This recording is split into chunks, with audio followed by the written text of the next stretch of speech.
ఎమ్మెల్యేలు ఎందుకు బయటకు వచ్చారు అనేది ఎమ్మెల్యేసే చెప్పాలి, నాకు తెలియదు. ఎందుకంటే ఒక్కొక్కరికి ఒక్కొక్క కారణం ఉండొచ్చు.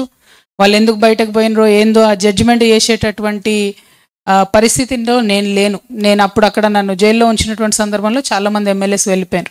సో అప్పటి పరిస్థితులు ఏందో నాకు తెలియదు.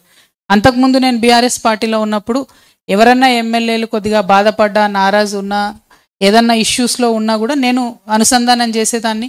వాళ్ళను అట్లా కాదన్నా ఇట్లా అని సంజాయిస్తుంటే పార్టీలో మనం ఉండాలి, బలంగా పార్టీ కోసం పనిచేయాలని చెప్పి అనేక మంది ఎమ్మెల్యేతోని సత్సంబంధాలు పెట్టుకొని వారిని పార్టీలో ఉండే విధంగా నేను చేసిన. కానీ ఆ తర్వాత మొన్న 10 మంది ఎమ్మెల్యేలు వెళ్ళిపోయినరు.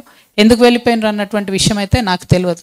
నా విషయానికి వచ్చినట్టయితే నేను పార్టీ కోసం చేసినటువంటి అనేక కార్యక్రమాలను దృష్టిలో పెట్టుకోకుండా అన్ఫార్చునేట్లీ పార్టీ ఏకపక్ష నిర్ణయం తీసుకొని నన్ను బయటకు పంపింది కాబట్టే నేను బయటకు వచ్చిన. నేను బయటికి రావాలనుకోలేదు, బయటపడాలనుకోలేదు. అసలు ఎన్నడూ కూడా నా బాధను లోపలే ఉంచుకున్న తప్పితే బయటికి చెప్పలేదు.